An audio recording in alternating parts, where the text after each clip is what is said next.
한 주간 평안하셨습니까? 오늘 함께 나눌 말씀의 제목은요, 맞춤형 십자가입니다. 맞춤형 십자가.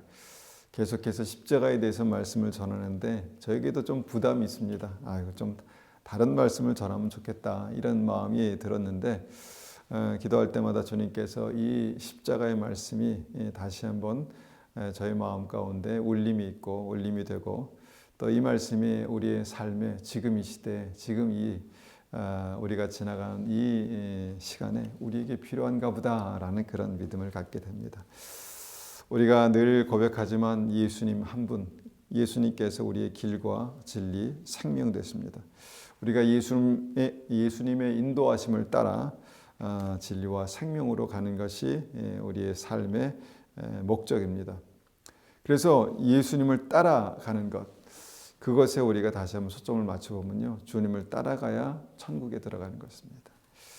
예수님을 구주로 믿은 후에 나는 내 길로 가고 예수님은 예수님의 길을 가시는 것이 믿음이 아니라는 것입니다.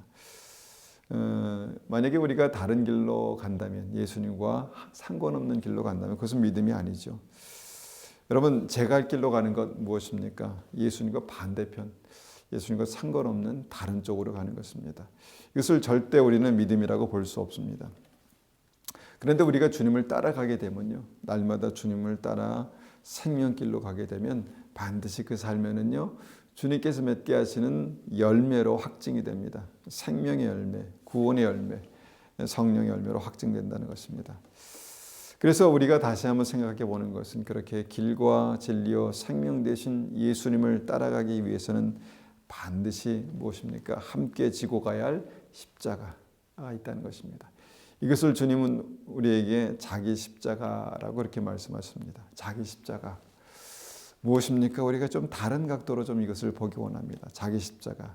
즉, 맞춤형 십자가입니다. 나의 삶에 맞게, 나의 심령 가운데, 나의 여러 가지 상황 가운데 나의 영혼에 맞게 주님께서 허락하신 맞춤형 십자가다라는 것입니다.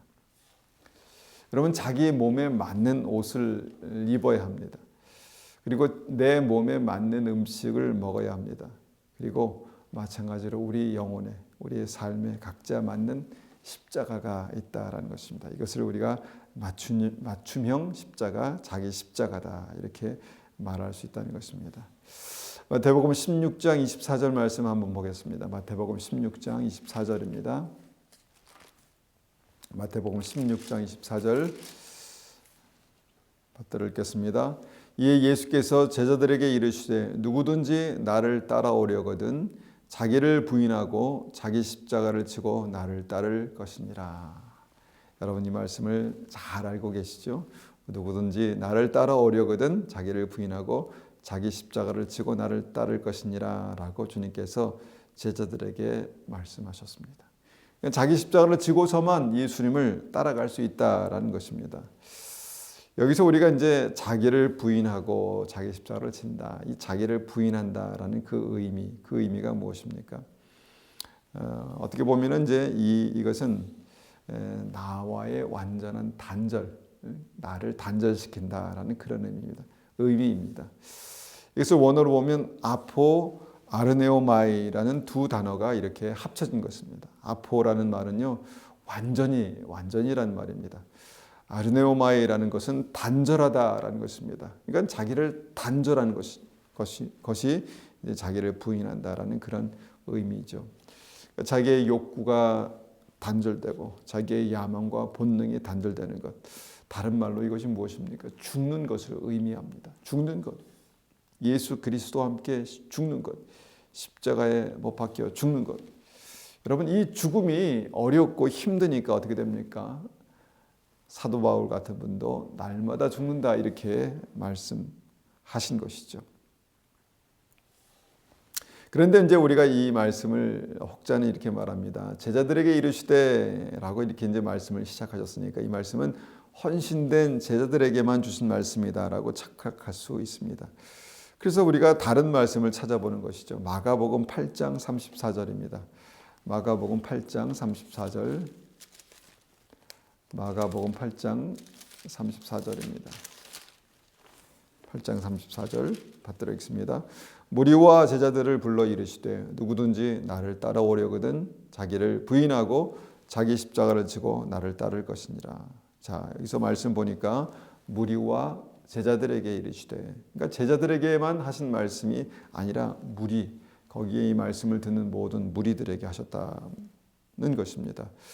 무리들에게 말씀하시되 누구든지 나를 따라오려거든. 그러니까 제자들뿐 아니라 이 말씀을 듣는 너희들이 나를 따라오기를 원하거든. 생명길을 가기를 원하거든.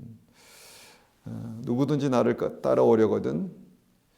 모든 사람에게 자기 십자가를 지고서만 주님을 따를 수 있다라고 선포하신 것입니다.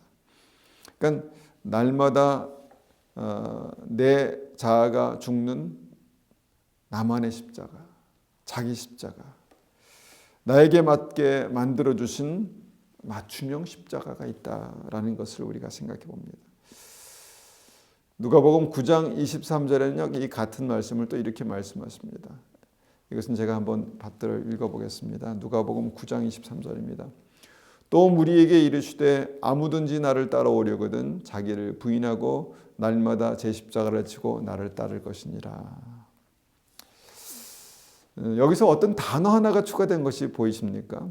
그것은 뭐냐면 날마다라는 것입니다. 날마다. 날마다 자기 십자가를 지고 나를 따를 것이니라. 그러니까 오늘도, 어제도, 오늘도, 내일도 지고 가야 할 자기 십자가가 있다라는 것입니다. 그러니까 우리가 이제 몸이 변하면, 체형이 변하면 옷도 거기에 맞는 옷을 입게 되죠.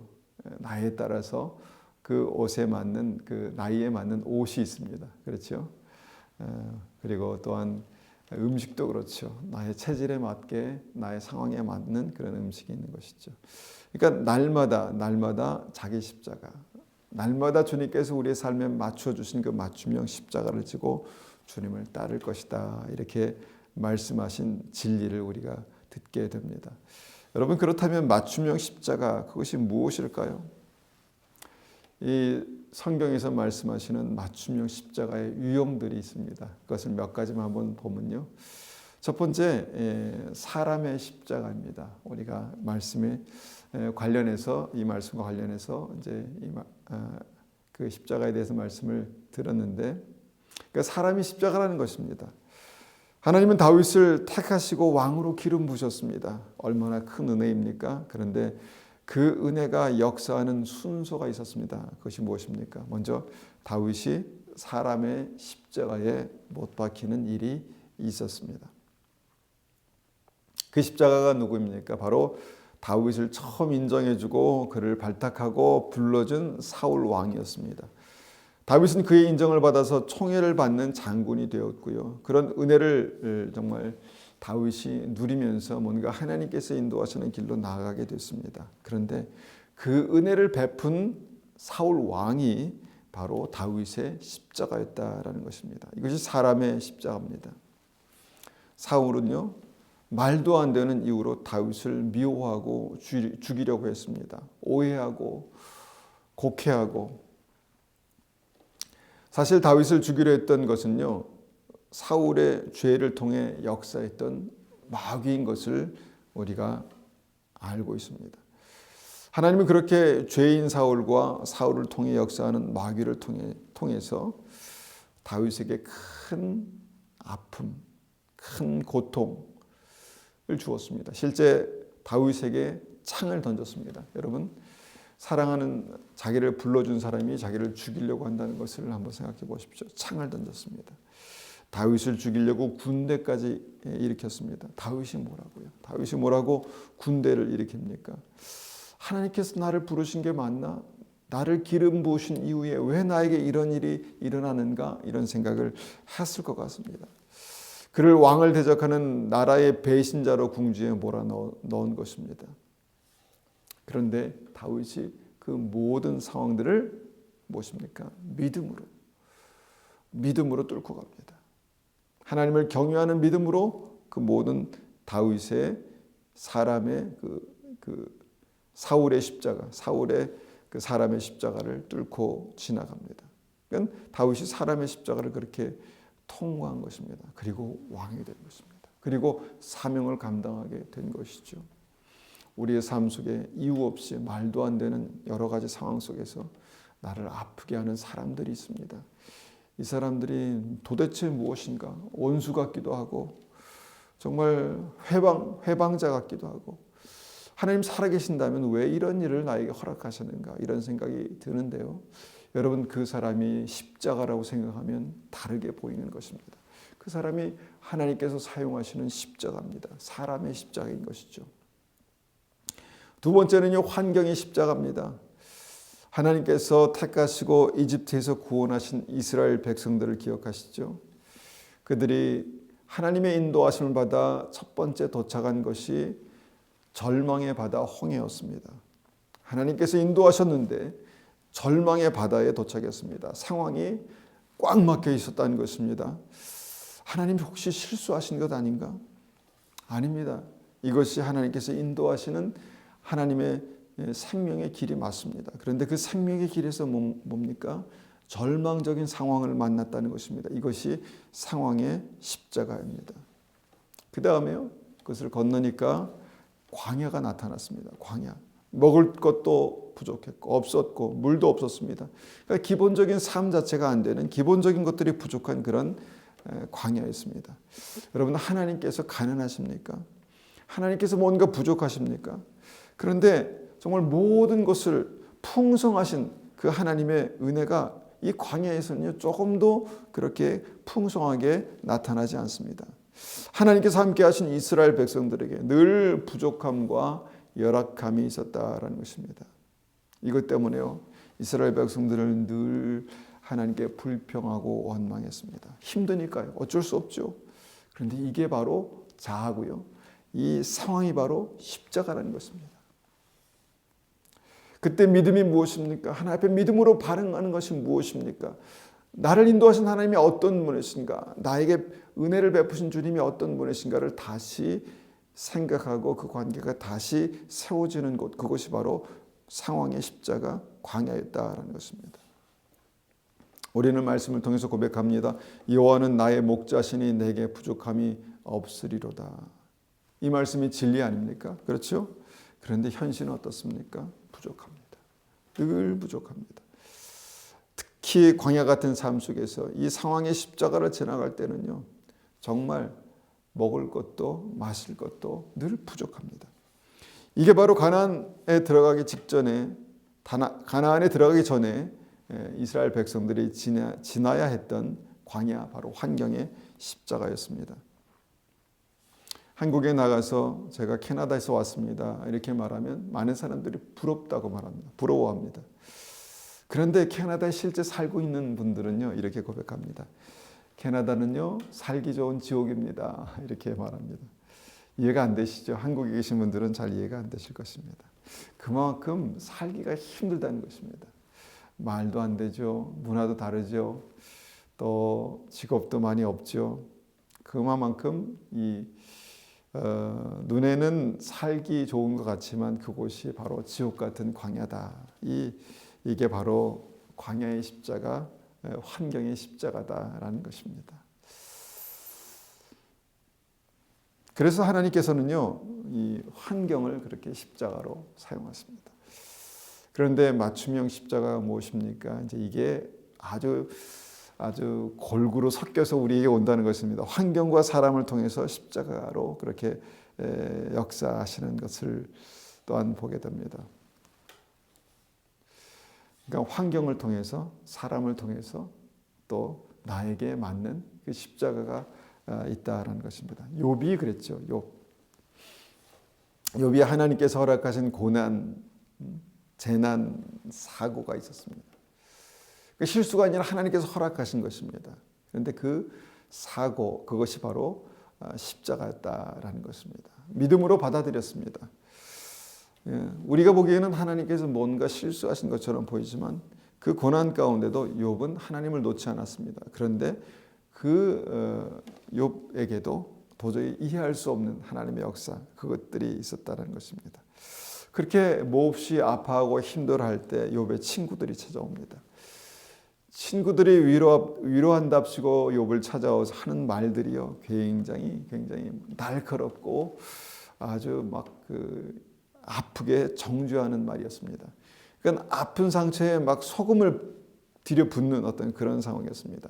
날카로운 말로 욥의 심장을 가르고 또 그의 마음에 큰 상처와 아픔과 고통, 정죄감을 심어줬습니다. 이게 바로 상황과 사람을 통한 십자가입니다. 아주 절묘하게 이것이 연결되어서 십자가로 역사하죠. 여러분, 이 모든 십자가는요, 마치 우리를 궁지로 몰아넣고 우리를 죽일 것 같은 그런 아픔과 고통과 고난으로 그렇게 우리에게 다가온다는 것입니다. 여러분, 이런 상황에서 누가 이 십자가를 보면서 쉽게 소망과 희망을 품을 수 있겠습니까? 어렵습니다. 절망입니다. 여러분, 십자가 앞에 서신 예수님을 기억하시죠? 예수님조차 이렇게 고백하셨습니다. 내가 고민하여 죽게 되었다. 내가 고민하여 죽게 되었다라고 주님의 솔직한 심정을 표현하십니다. 그 십자가는요, 정말 고민하고 죽을 지경, 죽게 되는 그런 십자가다라는 것입니다. 그래서 주님께서 어떻게 하셨습니까? 겟세마네 동산으로 올라가셔서 땀이 땅에 떨어지는 핏방울 같이 되도록 기도하셨다라는 것입니다. 내 오장육부가 정말 끊어질 것 같은, 내 내장이 끊어질 것 같은 기도, 뼈가 녹아낼 것 같은 기도. 예수님께 이런 기도가 어울릴까요? 그런데 예수님께도 이런 기도가 필요하셨다는 것입니다. 무엇입니까? 그만큼 절박했다는 것입니다. 그만큼 상황이 열악했다는 것입니다. 그런데 이것이 바로 십자가입니다. 십자가. 자기를 부인하는 십자가. 예수 그리스도 십자가. 여러분, 이것이 바로 하나님께서 각자에게 맞추어서 예비하신 십자가입니다. 우리가 이제 이 십자가를 생각하면서 마지막 한 가지만 더 한번 생각해 봅니다. 하나님께서는 각자에게 각자의 재능에 맞게 달란트를 주셨습니다. 이것이 의미하는 바가 무엇일까요? 각자에게 사명을 주셨다는 것입니다. 그런데 여러분, 주님의 사명을 감당할 때 그 사명을 감당하는 사람이 지나가야 할 사명의 십자가가 있습니다. 우리가 사도 바울의 삶을 통해서 보면요, 이 사명의 십자가를 분명하게 볼 수 있습니다. 바울이 복음을 헌신하고 복음을 전했습니다.